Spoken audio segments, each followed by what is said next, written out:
morning, everyone. Myself, Pallavi Sharma, working as an assistant professor in RPIIT campus.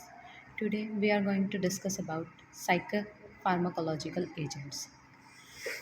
As you know, the word psycho means mental illness or related to our mental health. So, psychopharmacological is made up of two words, that is psycho and pharmacological, means those drugs which act on our mental health are called psychopharmacological agents, right? सो अब psychopharmacological drugs क्या हैं हमारे पास, उनके क्या effect रहते हैं mental health पे और वो कैसे कैसे काम करती हैं, वो सब कुछ हम इसके अंदर पढ़ेंगे। तो सबसे पहले आता है हमारे पास कि जो ये साइकोफार्माकोलॉजिकल एजेंट्स हैं, ये अपना काम कैसे करते हैं और किन पर्सन्स पे करते हैं। ये जो हमारे एजेंट्स हैं, ये सिर्फ मेंटल हेल्थ पर काम करते हैं। बाई चांस आपने किसी पर्सन को देखा हो कि वो पहले तो नॉर्मल बिहेवियर कर रहा था, बट अचानक से उसका बिहेवियर चेंज हो गया, तो मे बी वो उसकी मेंटल इलनेस की वजह से या फिर उसके साथ कुछ ऐसा हुआ, कोई ऐसा ट्रॉमा जिसकी वजह से उसने अपना बिहेवियर चेंज कर लिया। तो जो साइकोफार्माकोलॉजिकल एजेंट्स हैं, इनको हम साइकोट्रॉपिक ड्रग्स भी बोलते हैं। ये अपना इफ़ेक्ट मेंटल हेल्थ पे शो करती हैं। इसको हम यूज़ करते हैं साइकेट्रिक डिसऑर्डर्स को ट्रीट करने के लिए। ये जो ड्रग्स होते हैं या तो उसको कम करती हैं या उसको ऑल्टर करती हैं इमोशनल या बिहेवियर कैरेक्टरिस्टिक्स किसी भी मेंटल पर्सन या उसकी मेंटल इलनेस को, राइट। तो जो साइकोफार्माकोलॉजिकल एजेंट्स होते हैं, ये जो एबनॉर्मल बिहेवियर है उसको ट्रीट करने में हेल्प करते हैं। हमारे पास ड्रग होती है, ये रफ एक ओवर फ्लो चार्ट टाइप है। जो ड्रग होती है वो दो टाइप से एक्ट करती है, या तो हमारी फ़िज़िकल हेल्थ को अफेक्ट करती है या हमारी मेंटल हेल्थ को अफेक्ट करती है। बट हम पढ़ रहे हैं फार्माकोलॉजिकल साइकोफार्माकोलॉजिकल एजेंट्स, तो ये हमारी मेंटल हेल्थ को अफेक्ट कर रहे हैं। तो जो ड्रग मेंटल उस पर वर्क करती है वो दो टाइप से करती है, दैट इज़ साइकोज एंड न्यूरोज। नाउ साइकोज क्या होते हैं, ये जो है हमारी एक सीवियर टाइप की साइकेट्रिक इलनेस है। मींस ये काफ़ी सीवियर है, इसको ट्रीट करना थोड़ा सा डिफ़िकल्ट हो जाता है। इसके अंदर क्या होता है, सबसे पहला ये डिसओरिएंटेशन करती है थॉट्स की। सबसे इम्पॉर्टेंट है ये डिसओरिएंटेशन ऑफ थॉट्स का मतलब क्या है कि यहाँ पर जो आपकी सोचने समझने की विचार करने की वो सारी शक्तियाँ जो हैं, क्षमताएं जो हैं आपकी, वो सब ख़त्म हो जाती है। You can't tell it's true और इट्स फॉल्स, राइट। सेकंड आपका बिहेवियर चेंज इसमें सबसे ज़्यादा आता है। Aggression is most commonly occur during these stages.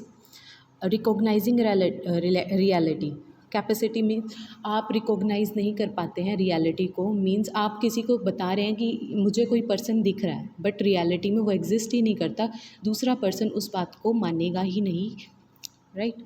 Next आता है delusions and hallucinations. We are well aware of hallucinations, means ऐसी चीज़ें जो सिर्फ हमें दिख रही हैं, या फिर जो जिसको वो डिसऑर्डर है, डिसीज़ है या इलनेस है, उसको वो चीज़ें दिख रही हैं रियलिटी में, बट वो नहीं है।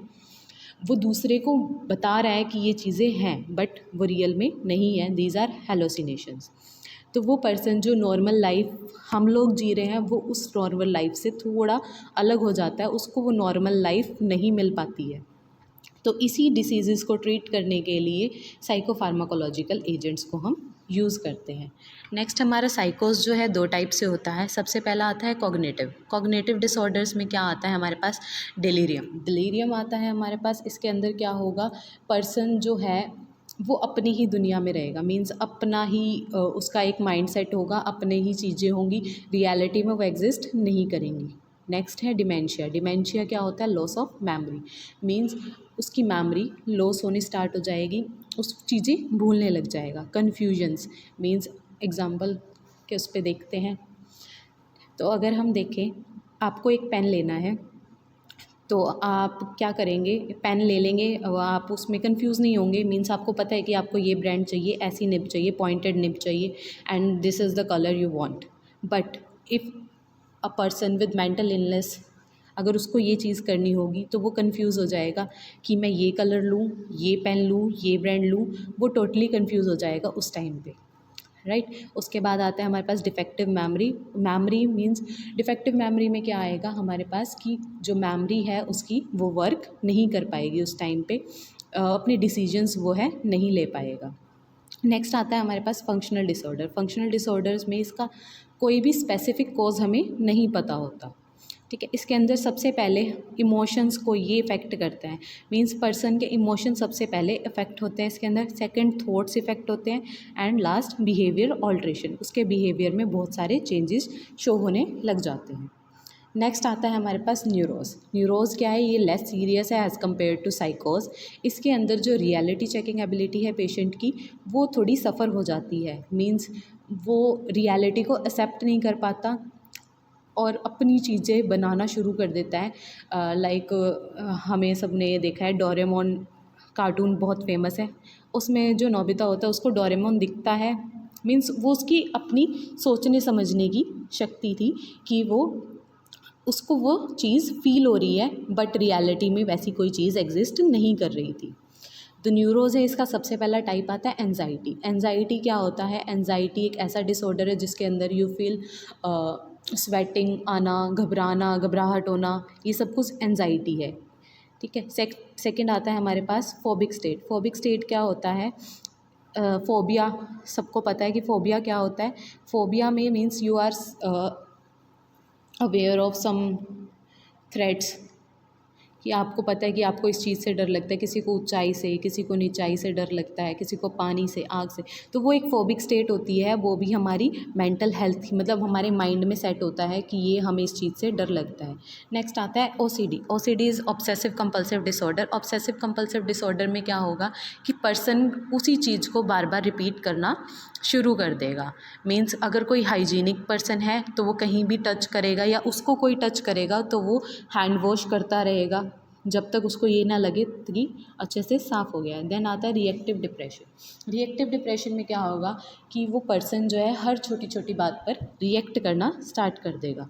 And next is post traumatic stress disorder. Post traumatic stress disorder क्या होता है कि पास्ट में कुछ ऐसा हुआ हो जिसकी वजह से आपको वो इलनेस या वो डिसऑर्डर आपका डेवलप हो गया हो, मीन्स आपने कोई एक्सीडेंट या फिर आपका कोई अपना क्लोज वन आपने जिसको खोया हो, वो सब कुछ पास्ट ट्रॉमेटिक स्ट्रेस डिसऑर्डर में आता है। या फिर आपने कुछ देखा किसी जगह पे और आप दोबारा उस जगह पे जाते हो तो आपको वो चीज़ें ट्रिगर कर रही हैं उस टाइम पे, तो ये सब कुछ आता है पोस्ट ट्रॉमेटिक स्ट्रेस डिसऑर्डर। तो इसके अंदर अब हम कौन से साइकोफार्माकोलॉजिकल एजेंट्स को हम पढ़ेंगे, तो ये क्लासिफिकेशन है।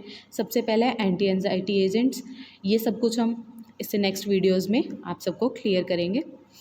ये पहला है एंटी एंजाइटी, सेकंड है anti psychotic agents, anti depressants, anti manic, psychostimulants and hallucinogens. These are the all agents which we will study in next videos. Thank you.